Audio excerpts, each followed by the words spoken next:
मनोज जरांगेंच्या नेतृत्वातील मराठा मोर्चा मुंबईच्या वेशीवर येऊन धडकलाय। सध्या मनोज जरांगे वाशीमधील कृषी उत्पन्न बाजार समिती परिसरामध्ये पोहोचले असून त्यांच्यासोबत मराठा क्रांती मोर्चामध्ये सहभागी झालेले हजारो आंदोलक आहेत। काल दुपारी लोणावळ्यातून सुरू झालेला जरांगेंचा प्रवास पहाटेपर्यंत सुरू होता। सकाळी 8 वाजता जरांगेंच्या हस्ते वाशीमध्ये झेंडावंदन होईल आणि त्यानंतर वाशीमध्ये त्यांची सभा देखील होणार आहे। मनोज जरांगेंच्या आंदोलनाचा आजचा निर्णायक दिवस मानला जातोय, कारण जरांगेंनी आंदोलन मागे घ्यावं यासाठी सरकारकडून जोरदार प्रयत्न सुरू आहेत। त्यामुळे मनोज जरांगे आज काय भूमिका घेणार याकडे सगळ्यांचे लक्ष लागलंय।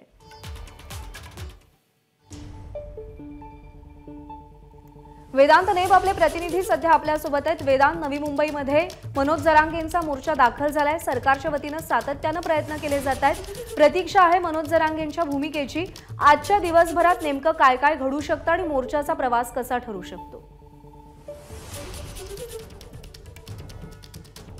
प्रज्ञा, जसं तू म्हणालीस की आजचा दिवस यासाठी महत्त्वाचा आहे कारण जर मुंबईत हे सर्व मराठा समाज एकत्र आला आणि जसं त्यांचं म्हणणं आहे की आझाद मैदानात हे आता पुढे आंदोलन सुरू राहील जोपर्यंत मागणी मान्य होत नाही, आरक्षण मिळत नाही।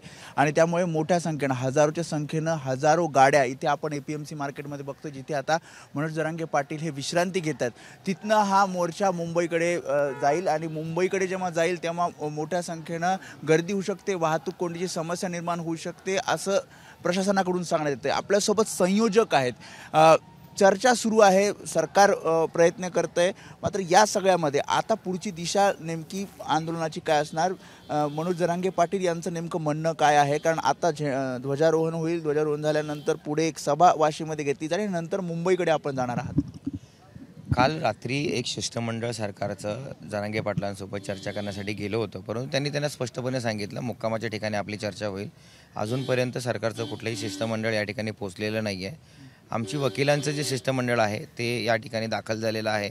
जर सरकारचं शिष्टमंडळ आलं तर सरकारच्या शिष्टमंडळाने जे काही GR आणलेले आहेत त्या GRची तपासणी केली जाईल। ज्या आमच्या मागण्या होत्या त्या मागण्यांची पूर्तता त्या GRच्या माध्यमातून होते की नाही हे कायदेशीर। GRमध्ये नेमकं काय नाही, आता जसं माहीत पडलं आहे की बाबा त्यांनी सगळे सोयऱ्यांचा जे आम्ही GR मागितला होता तर तो GR त्यांनी घेऊन आलेला आहे असं काल बातमी मिळाली, परंतु तो GR अजून आम्ही पाहिलेला नाही आहे। त्यामुळे जेव्हा तो GR आम्ही पाहू आणि त्यावर चर्चा करू त्यानंतर त्या संदर्भामध्ये जे काय असेल निर्णय तो घेतला जाईल। पण एक आहे की मराठे मुंबईमध्ये धडकणार।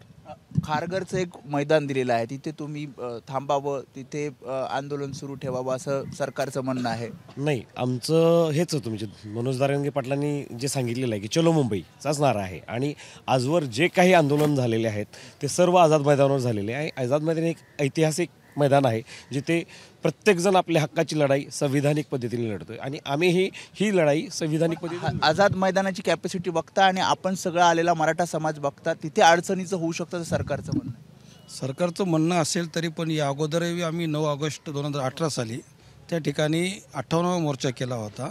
त्यावेळी कॅपॅसिटी त्या 3 लाखाची होती। सरकारचं म्हणणं आता 5 लाखाची आहे। आता माननीय जरांगे पाटील साहेबांनी सांगितल्याप्रमाणे आम्ही आझाद मैदानामध्ये त्या ठिकाणी किती वाजता निघणार आहात साधारणपणे? काय कशी तयारी आहे, कसं नियोजन आहे? साधारणपणे 9च्या आसपास इथून सर्व आपण निघणार आहे। पूर्ण पार्ट आपले दादा इथून निघणार आहे।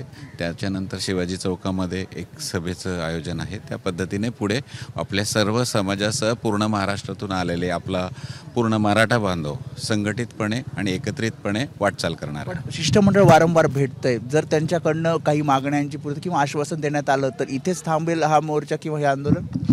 दादांनी स्पष्ट हे सांगितलेलं आहे की आपल्या ज्या मागण्या आहेत त्या पूर्णपणे पूर्ण झाल्याशिवाय आणि त्याचं लिखित म्हणजे ज्या पद्धतीने त्यांनी सांगितलं त्या पद्धतीने झाल्याशिवाय दादा पुढची वाटचाल म्हणजे जोपर्यंत मुंबईला तर धडकणार म्हणजे धडकणार आहेतच।